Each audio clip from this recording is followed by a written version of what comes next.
Chapter है असमिकाएं। असमिकाओं के अंतर्गत रैखिक असमिका है, अर्थात जहां चर राशि की घात 1 होती है उन्हें रैखिक असमिकाएं कहते हैं। रैखिक असमिकाओं का आलेखीय हल, आज का टॉपिक अपना आलेखीय हल से संबंधित है।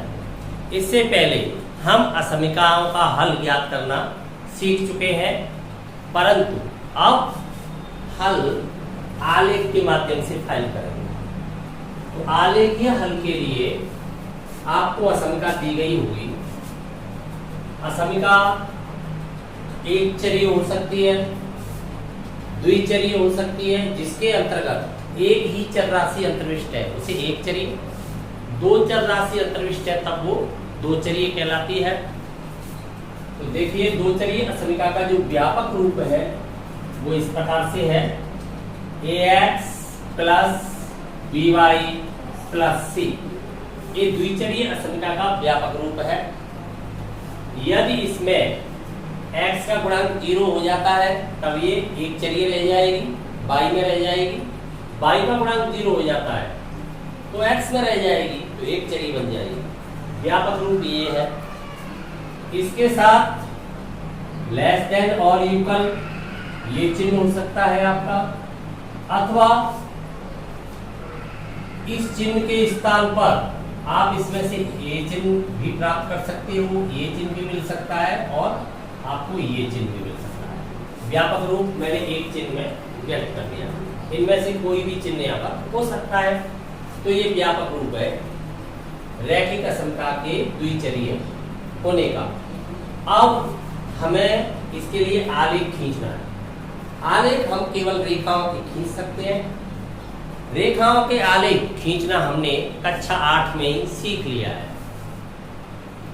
क्या करते थे वहां पर हम ये काम करते थे, एक सारणी तैयार करते थे जिसके अंतर्गत हम बिंदु प्राप्त करते थे। कम से कम 3 बिंदु लेते थे। एक x y चर यहाँ पे लेते थे, x के संगत मान प्राप्त करके उसके संगत y के मान प्राप्त करते थे, या y के मान के द्वारा x के मान प्राप्त करते थे। तब हम दिए गए समीकरण में, जो रेखा का समीकरण हमें प्राप्त होता था, x का ऐसा मान लगाते थे जिससे y का मान न्यूनतम एवं कोई इंटीजर फाइंड हो जाए। इस प्रकार से 3 बिंदु लेकर के ग्राफ में उन्हें व्यक्त करते, तत्पश्चात तीनों को मिलाते हुए सरल रेखा प्राप्त करते थे। परंतु यहाँ पर ऐसा नहीं करेंगे। यदि हमने यहाँ पर भी ऐसा ही किया तो हम 8th क्लास में ही बने रहेंगे, हम 11th के स्टूडेंट हो ही नहीं पाएंगे। प्रोसेसिंग बदल जाती है स्तर के अनुसार, भले ही कार्य वही रहे, लेकिन यदि आपका स्तर बढ़ रहा है तो उस स्तर के अनुसार आपकी क्रियाविधि बदल जाती है। एक बार क्या हुआ था, एक बच्चा पहली क्लास में पढ़ता था, हम उससे मिले, हमने ये क्वेश्चन उस बच्चे को दे दिया, 5 और 3 दोनों को ऐड करो। तो उस बच्चे ने इस प्रकार से ऐड कर दिया। पहले उसने 5 लाइन खींची, उसके बाद 3 लाइन खींची और टोटल जोड़ के उसने यहाँ पर 8 प्राप्त कर लिया लाइनों को गिन के। हमने बच्चे की पीठ थपथपाई, शाबाशी दी और बोल दिया बच्चा इंटेलिजेंट है। 3 साल बाद वो बच्चा 4थी क्लास में आ गया, या 3री क्लास में आ गया, या 4थी में आ गया। फिर हम उससे मिलते हैं, फिर हमने यही क्वेश्चन उसे दे दिया।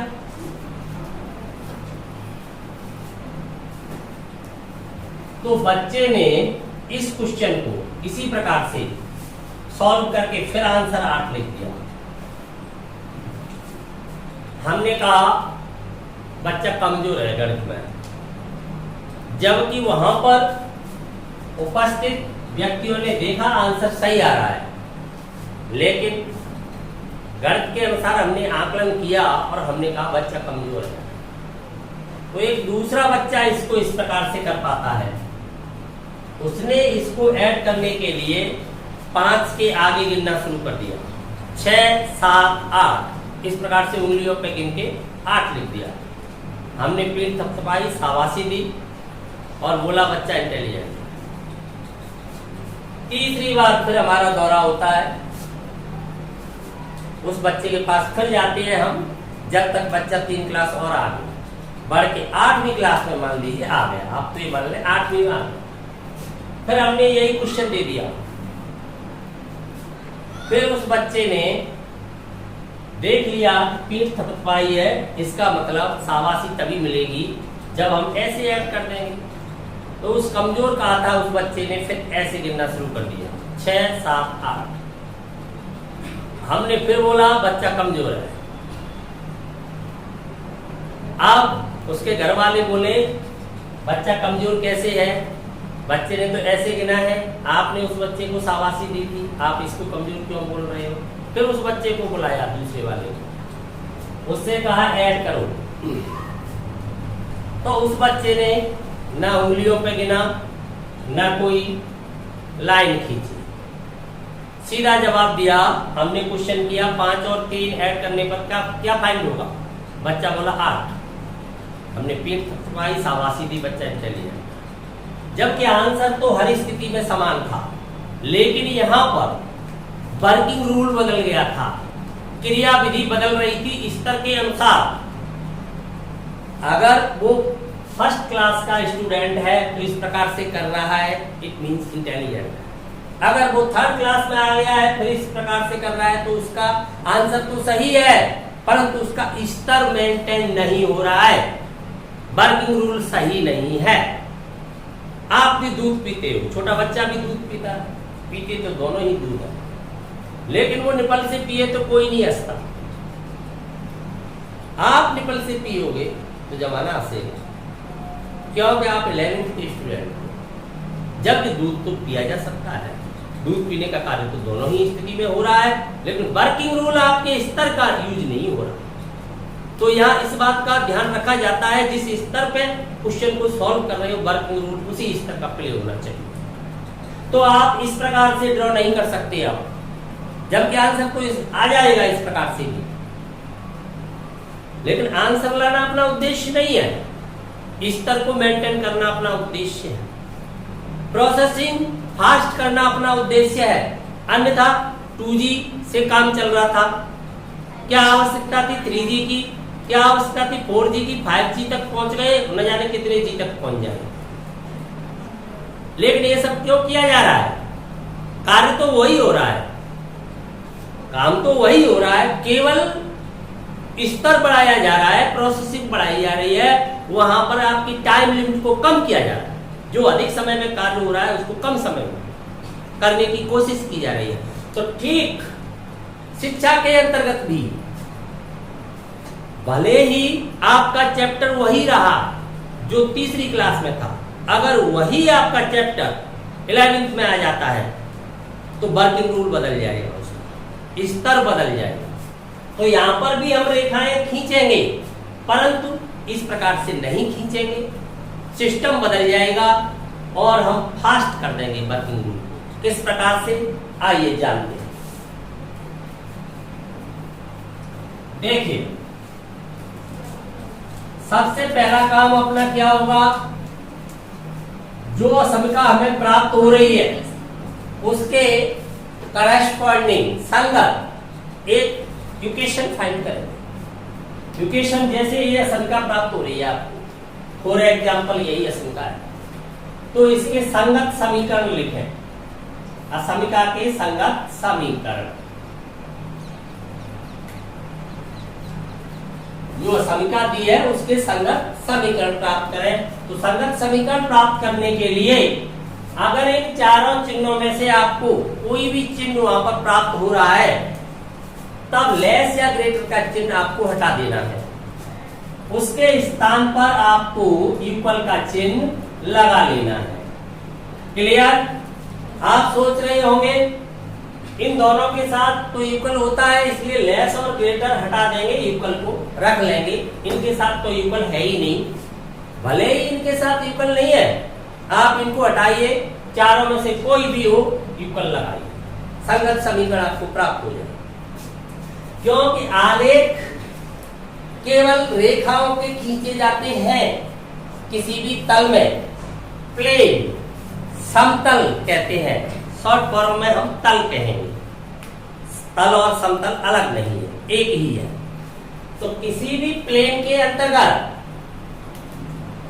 आप रेखा ड्रॉ करोगे, तब वह रेखा उस तल को दो भागों में बांट देगी। दो भागों में बांट देगी। अब उसमें से एक भाग में ऐसे बिंदु उपस्थित होंगे जो उस असमिका को संतुष्ट करेंगे, अर्थात एक सत्य कथन बना देंगे। एक भाग में ऐसे बिंदु होंगे जो उसे सत्य नहीं बना पाएंगे।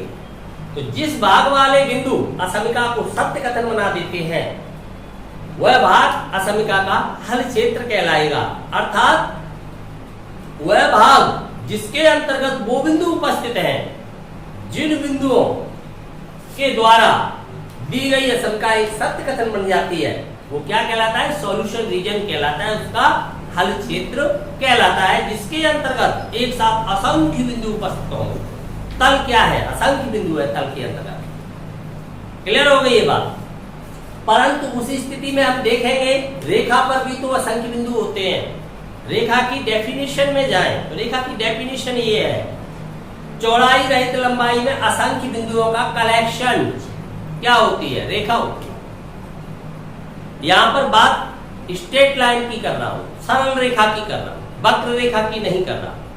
तो सरल रेखा इसके दो भाग कर देगी। रेखा पर स्थित बिंदु कहां होने चाहिए?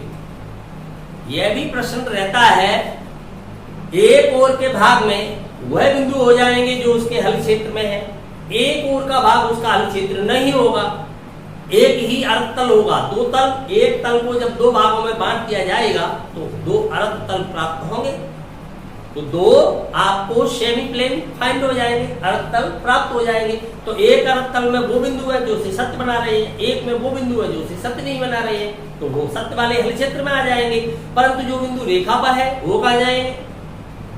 तो ध्यान दीजिए, यदि रेखा के साथ लेस और इक्वल अथवा ग्रेटर और इक्वल, अर्थात इन दोनों चिन्हों में से कोई चिन्ह है जिसमें इक्वल भी सबमिट है, तब तो रेखा वाले बिंदु भी हल क्षेत्र में जाएंगे।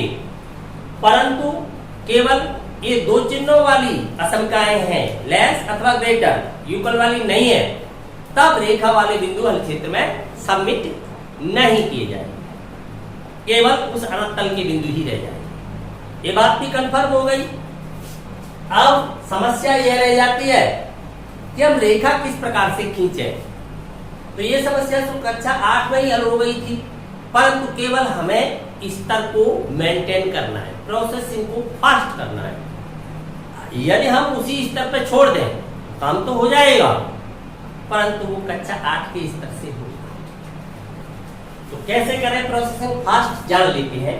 जैसे ये रेखा मिल गई आपको, हमें इसे आलेखित करना है, तो ग्राफ पेपर आपके पास होगा, ग्राफ पेपर ही आलेखित करेगा इसे, उसी के ऊपर आलेखित की जाएगी, उसी में बिंदु लिए जाएंगे। तो एक रेखा यदि किसी एक बिंदु से ड्रॉ की जाए, मान लीजिए आपका ये बिंदु है कोई P, इस बिंदु से एक रेखा मैं ड्रॉ कर देता हूं जो इस बिंदु से जा रही है। तो आप बताइए इस बिंदु से कितनी रेखाएं खींची जा सकती हैं? रेखा को व्यक्त करने के लिए उस पर दो बिंदु ले लेते हैं। रेखा पर कितने बिंदु होते हैं? असंख्य। उनमें से कोई दो बिंदु कैपिटल लेटर में लेते हैं, रेखा का नामकरण कर दिया जाता है। रेखा का नाम जैसे इस पर एक बिंदु A, एक बिंदु B, तो रेखा का नाम A भी हो जाएगा। स्मॉल लेटर में किसी एक लेटर से ही रेखा का नामकरण कर दिया जाता है। जैसे रेखा L, स्मॉल लेटर में मैं इसको लाइन L कह दूं, L1 कह दूं, M कह दूं, M कह दूं। अगर कैपिटल लेटर्स लोगे तो आपको दो बिंदुओं की आवश्यकता होगी। क्लियर? असंख्य बिंदु है रेखा पर। तो आपकी लाइन है कोई L, P बिंदु से गुजर रही है, passing through on P point, at P point, P बिंदु के ऊपर जा रही है, अर्थात P बिंदु रेखा पर स्थित है। तो आप बताइए P बिंदु से ऐसी कितनी रेखाएं जा सकती हैं? असंख्य, इनफाइनाइट। आप ऐसे भी रेखा ड्रॉ कर सकते हो P बिंदु से, ये एरो बता रहे हैं दोनों ओर असीमित लंबाई। आप ऐसे भी ड्रॉ कर सकते हो, ऐसी कितनी रेखाएं ड्रॉ कर सकते हो? असंख्य। परंतु यदि तल में कोई दो बिंदु ले लिए जाए, फिर इन दो बिंदुओं से कोई एक लाइन में ड्रॉ कर देता हूं, मान लीजिए लाइन L है।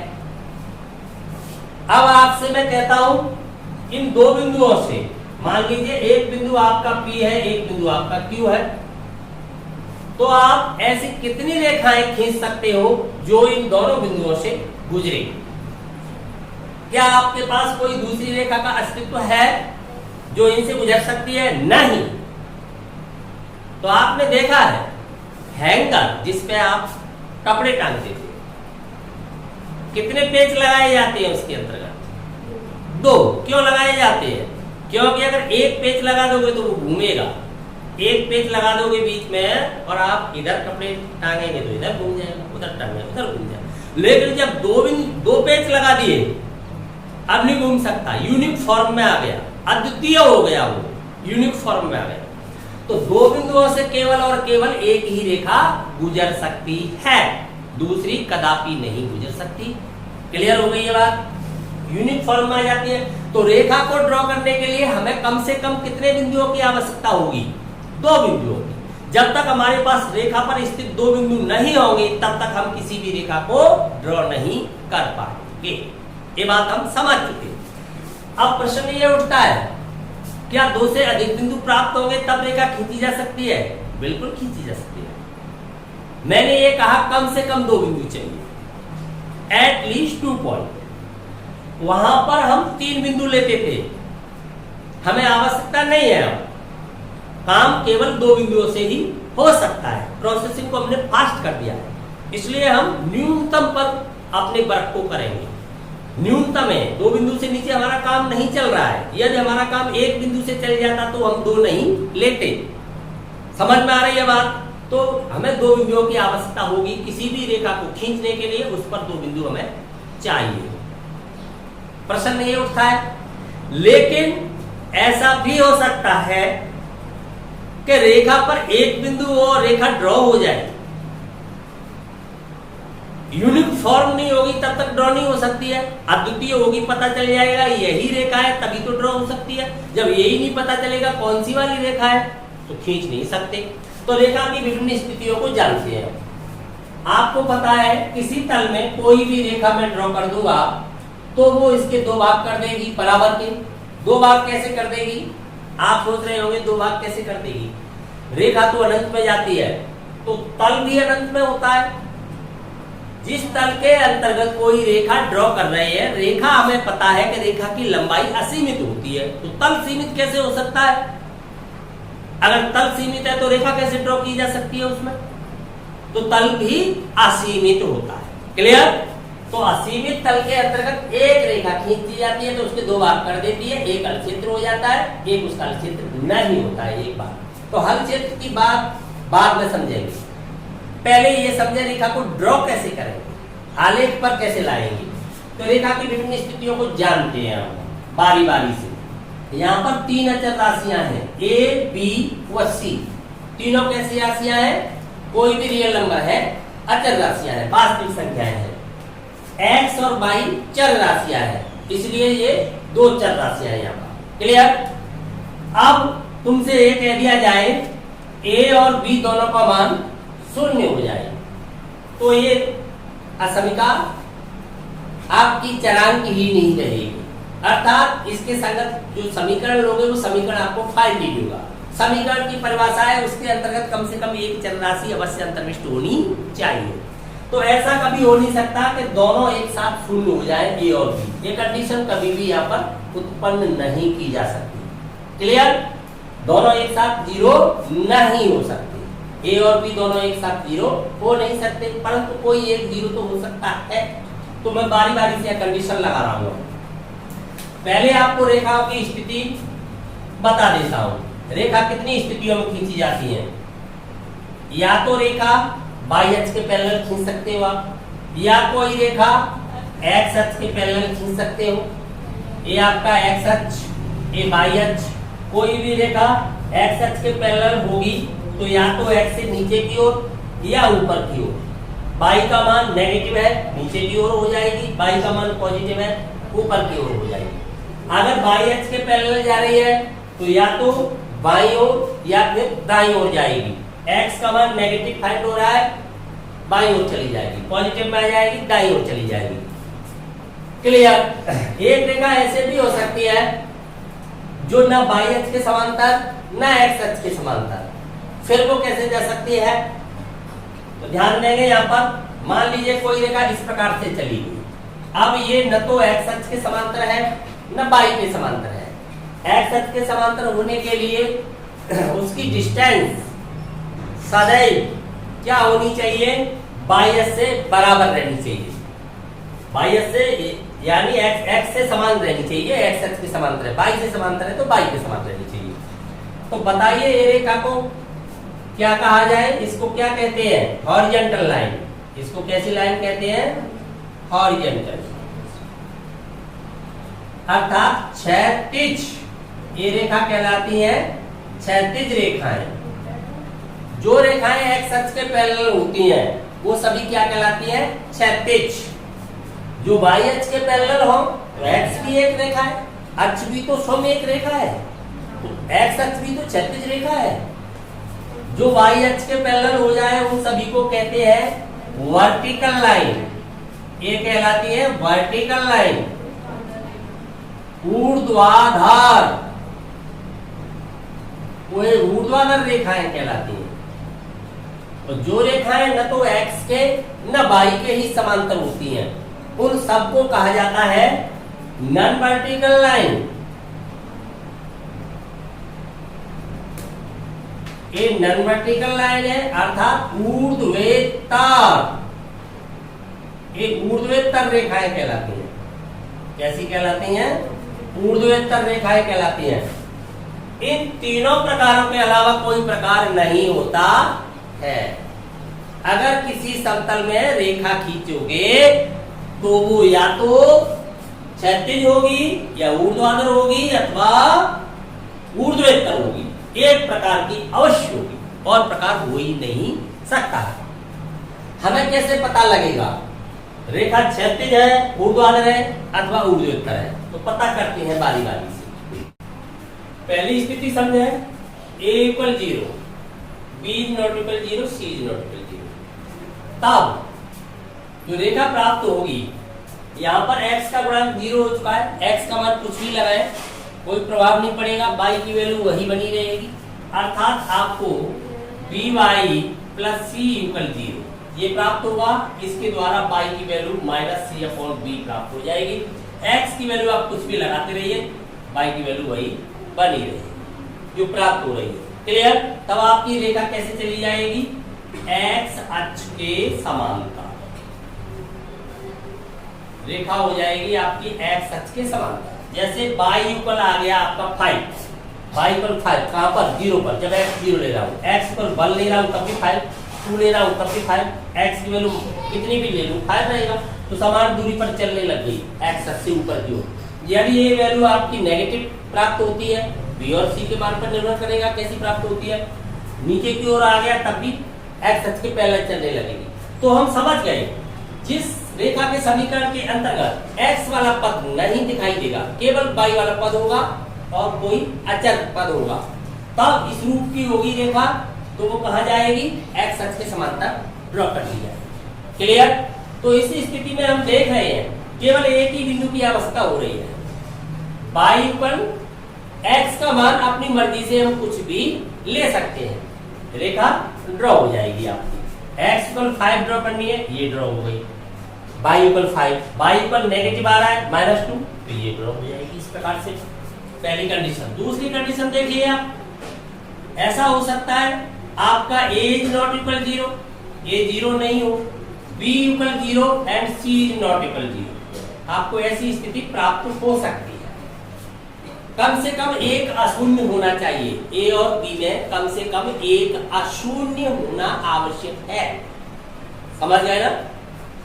इस स्थिति में क्या रूप रह जाएगा आपके पास?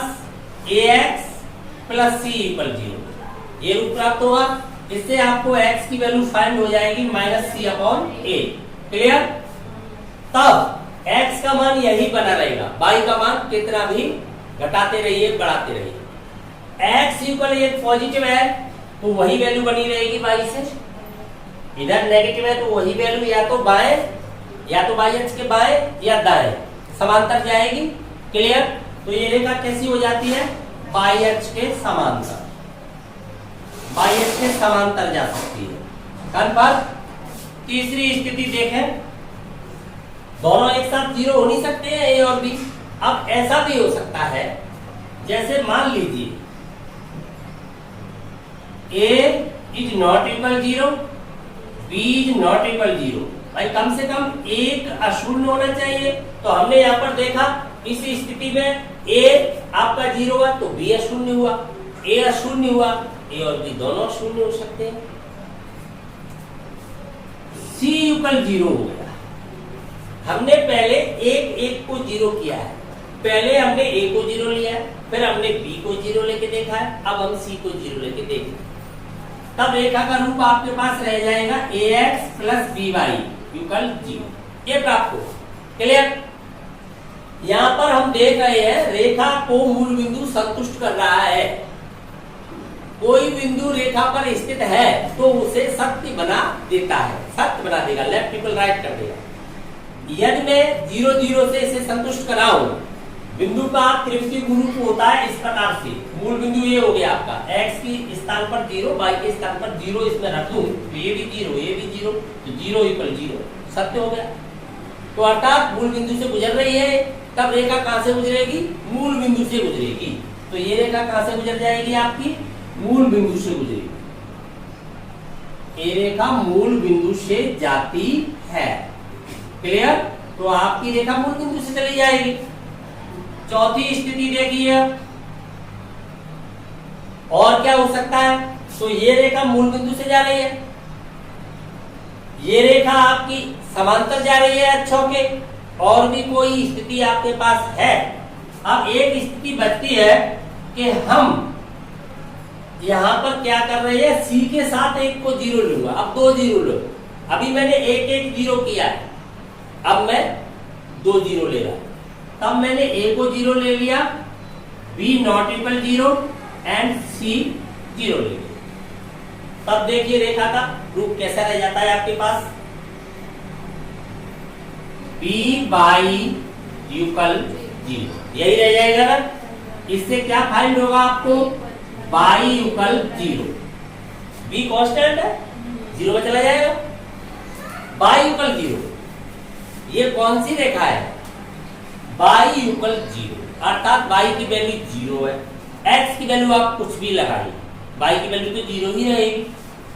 ऊपर नीचे नहीं जा रही है रेखा, y 0 है। अगर y प्लस होता है तो ऊपर की ओर जाएगी x अक्ष के, y नेगेटिव होता है तो नीचे की ओर आएगी, तो ऊपर नीचे नहीं जाएगी, मूल बिंदु से गुजरेगी, ये तो निश्चित हो गया। परंतु x की वैल्यू आप कुछ भी लगाएंगे, x को आगे पीछे करेंगे, मूल बिंदु से जाएगी, तब वो कौन बन जाएगी? स्वयं x अक्ष।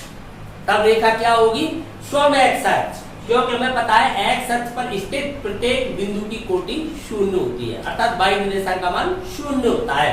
तो वो रेखा स्वयं क्या बन जाती है? x अक्ष। तो ये किसका समीकरण है?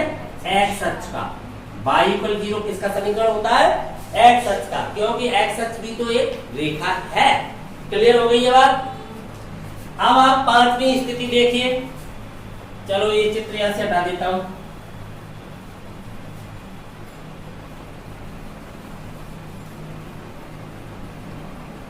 देखिए रेखा की 5वीं स्थिति क्या है। यहां कंडीशन ए लेते हैं, A not equal 0, B equal 0 and C equal 0। 2 अचर 0 होंगे तब उनमें सी अवश्य 0 होगा उनके साथ। क्यों? ए और बी दोनों एक साथ 0 हो नहीं सकते। क्या प्राप्त होगा बताइए आपको? ax इक्वल 0, इससे फाइंड हो जाएगा x इक्वल 0। तो बताइए क्या किसका समीकरण हो जाएगा? स्वयं बाई अक्ष का। एक इसका समीकरण हो गया, बाई अक्ष का समीकरण हो जाएगा। तो ये प्राप्त हो जाएगा आपको वाई अक्ष। क्लियर? बाई अक्ष का इक्वेशन हो गया। अब देखिए एट लास्ट हमने देखा एक अचर 0 लेके फिर अपने दो अचर जीरो लेके तीनों अचर जीरो हो नहीं सकते हैं, तीनों तो एक साथ जीरो हो नहीं सकते हैं। अब मान लीजिए a not equal zero, b not equal zero and c not equal zero, ये स्थिति आ जाती है आपके पास, तीनों में से कोई भी शून्य नहीं है, तब आपको रेखा का यही व्यापक रूप प्राप्त होगा, यही तो प्राप्त होगा। अब इस रेखा को ड्रॉ कैसे करें, तो हम ये तो समझ चुके हैं कि रेखा न तो एक्स अक्ष के समांतर जाएगी न वाई अक्ष के समांतर जाएगी, कंफर्म हो गई ये बात, ना ही वह मूल बिंदु से गुजरेगी, ना एक्स और वाई अक्ष हो, तो फिर ये रेखा जाएगी कैसे। अब ध्यान दें यहां पर, जब ये स्थिति आ जाती है तो आपकी रेखा किसी चतुर्थांश से गुजरती है। चतुर्थांश कितने हैं अपने पास? 4। प्रथम से गुजरेगी, द्वितीय से गुजर सकती है, तृतीय से जा सकती है अथवा चतुर्थ से। तो रेखा की स्थिति इनमें से कोई सी भी हो सकती है, या तो आपकी रेखा इस प्रकार से चली जाए, मूल बिंदु से तो जाएगी नहीं, या आपकी रेखा ऐसे जा सकती है, ऐसे भी जा सकती है, या ऐसे भी जा सकती है। अब क्लियर समझना इस बात को, इन चारों स्थिति में से किसी भी स्थिति से रेखा जाएगी। तो हमें कैसे पता चलेगा रेखा का इक्वेशन कौन सी स्थिति में ड्रॉ करें? तो इसे पता करने के लिए आसान तरीका क्या है, कोई रेखा जब किसी तल में इस प्रकार से गई, तो ये बाई, ये आपका एक्स अक्ष, ये मूल बिंदु है, तो यहां पर वो दो अंतःखंड बनाएगी। देखिए ये निश्चित लंबाई का भाग हो जाएगा, मूल बिंदु से रेखा मान लो ए बिंदु पर इसे इंटरसेक्ट कर रही है एक्स अक्ष को, तो मूल बिंदु से ए की दूरी हम फाइंड कर सकते हैं, रेखा की दूरी तो हम फाइंड कर ही नहीं सकते, असीमित है। तो इधर वाले भाग को क्या कहते हैं? रेखा द्वारा बनाया गया अंतःखंड। अंदर की ओर जो भाग बना देती है रेखा, किसी अक्ष को काट कर मूल बिंदु तक का जो भाग होता है, वो उस रेखा द्वारा उस अक्ष के साथ बनाया गया इंटरसेक्ट कहलाता है, अंतःखंड कहलाता है। क्लियर? तो रेखा कितने अंतःखंड बनाएगी? 2। एक तो एक्स अक्ष के साथ बना देगी, मान लिए बी बिंदु पर यहाँ पर इंटरसेक्ट कर रही है, तो एक बी के साथ बना देगी, दोनों के साथ क्या बना देगी? अंतःखंड बना देगी। क्लियर हो गई बात? अंतःखंड बना देगी, तब ये दो बिंदु हमें आसानी से प्राप्त हो जाएंगे, क्योंकि एक बिंदु तो एक्स अक्ष पर होगा और एक बिंदु वाई अक्ष पर होगा। हम जानते हैं जो बिंदु एक्स अक्ष पर स्थित है उसमें वाई क्या होगा? 0 होगा, उसकी कोटि 0 होगी, और जो बिंदु वाई अक्ष पर स्थित है उसके अंतर्गत भुज 0 होगा, एक्स निर्देशांक 0 होगा। तो इसके अंतर्गत हम x बराबर 0 डाल देंगे तो y का मान आ जाएगा, y इक्वल 0 डाल देंगे तो x का मान आ जाएगा। तो इस बिंदु के निर्देशांक किस टाइप के हो जाएंगे? x0 टाइप के। इस बिंदु के निर्देशांक 0 y टाइप के होंगे। तो हमें केवल एक ही चाहिए x या एक ही वैल्यू चाहिए y। वो कैसे फाइंड होगी? यहाँ पर हम y की वैल्यू 0 डाल देंगे तो किसकी वैल्यू फाइंड हो जाएगी? x की। x की वैल्यू 0 लगा देंगे इक्वेशन में तो किसकी वैल्यू फाइंड हो जाएगी? y की। तो दोनों बिंदु प्राप्त किए जा सकते हैं आसानी से। जब दोनों बिंदु आ जाएंगे तो दो बिंदुओं को मिलाती हुई रेखा हम ड्रॉ करते हैं। क्लियर हो गई बात? अब पता कैसे चल रहा है? प्रथम से जा रही है, द्वितीय से जा रही है, तृतीय से। जान लीजिए यदि आपको x और y ये दोनों ही कैसे फाइंड हो रहे हैं? पॉजिटिव। तो आपको पता है, ये तो पहले से जानते हो, प्लस प्लस इसमें होता है, माइनस प्लस इसके अंतर्गत है, माइनस माइनस इसके अंतर्गत है, प्लस माइनस इसमें है। तो यदि आपको दोनों ही पॉजिटिव फाइंड हो रहे हैं तो कहां जाएगी? फर्स्ट से। ये अंतःखंड दोनों ही पॉजिटिव फाइंड हो जाए, x की वैल्यू y की वैल्यू, तो कहां जाएगी? फर्स्ट से। नेगेटिव पॉजिटिव कहां जाएगी? सेकंड से। तो ये तो आसान है, पता चल जाएगा, रेखा आप ड्रॉ कर दोगे। अब इंटरसेप्ट के आधार पर ही मैं इन्हें समझा दूं आपको तुरंत, तो आप समझ सकते हो।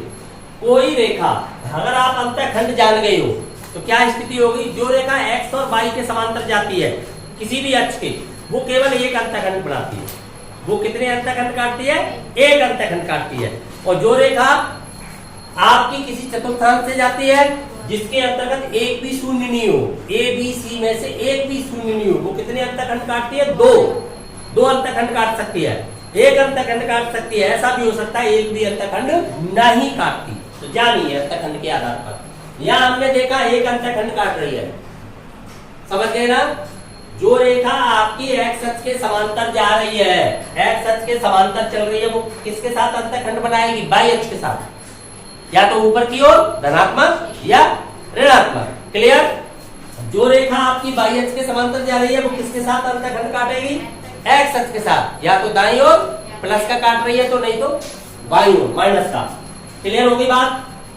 जिसके अंतर्गत सी का मान 0 है, मूल बिंदु से जा रही है, कोई अंतःखंड नहीं काट सकती, क्योंकि आपकी रेखा मूल बिंदु से जा रही है, इस प्रकार से जा रही है, ये आपका मूल बिंदु है, या इस प्रकार से जा रही है, कैसे भी जा सकती है, किसी भी स्थिति में जा सकती है, तब कोई अंतःखंड नहीं काटेगी, कोई अंतःखंड बना ही नहीं पाएगी। तो जब एक भी अंतःखंड नहीं बनाती तो वो कहां से जाती है?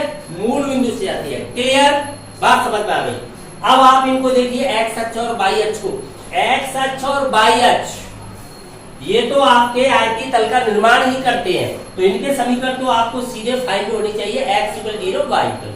कंफर्म हो गई? तो अंतःखंड से भी हम पता लगा सकते हैं, जब कोई अंतःखंड नहीं काटती वो कहां से जाती है? मूल बिंदु से। उसकी स्थिति क्या हो सकती है? उसमें c नहीं होगा, c = 0 होगा, अचर पद नहीं होगा। जिसके अंतर्गत अचर पद है परंतु कोई एक है x अथवा y में से, तो वो अक्ष के समांतर जाती है किसी के, एक अंतःखंड बनाती है। और जिसके अंतर्गत एक भी शून्य नहीं है, तीनों ही शून्य है, तो वो दो अंतःखंड काटती है। यदि यहाँ पर x और y दोनों पॉजिटिव है आपके, ध्यान देना यहाँ पर, जैसे आपने x और y के मान प्राप्त किए, आपको कैसे प्राप्त हो गए? दोनों पॉजिटिव, इंटरसेप्ट आपके दोनों पॉजिटिव साइड में हो गए, x की भी पॉजिटिव दिशा में आ गया, y की भी पॉजिटिव दिशा में ऊपर की ओर, तो कहां से जाएगी? फर्स्ट से। क्लियर होगी बात? तो इस प्रकार से आप तुरंत रेखा ड्रॉ कर लेंगे। तो रेखा की स्थितियां ये होती है। तो रेखा को ड्रॉ करने के लिए हमें केवल स्थिति का पता होना चाहिए, जिस स्थिति का पता है तुरंत रेखा हम ड्रॉ करेंगे। उदाहरण के लिए मैं तुमसे एक क्वेश्चन कर देता हूं, ये आपकी टॉपिक जो भी चल रहा है समझ में आया कि नहीं, तो इसके लिए ये सब हटा देता हूं, एक साथ लिखाऊंगा फिर और मैं जान लेता हूं। एक ये मान लीजिए छोटा सा परीक्षण कर रहा हूं जानने के लिए, आपको बताना है रेखा किस स्थिति से जाएगी। चलिए फटाफट तैयार हो जाइए, बताइए जवाब। मैंने एक रेखा लिख दी आपके लिए यहाँ पर, 3x + 5 = 0। एक रेखा का समीकरण आपके लिए आ गया। आपको बताना है ये रेखा किस स्थिति में जाएगी, बताइए देख करके। आप कंडीशन को ध्यान कैसे तक रख पाओगे? जिसके अंतर्गत केवल x हो वो y के समांतर, या ऐसा मानिए जिसमें y नहीं हो तो फिर वो y के ही समांतर है, x नहीं हो तो x के ही समांतर है, ऐसा मान लीजिए। क्लियर हो गई बात? तो ये कहां जाएगी? y अक्ष के समांतर, सही जवाब है आपका।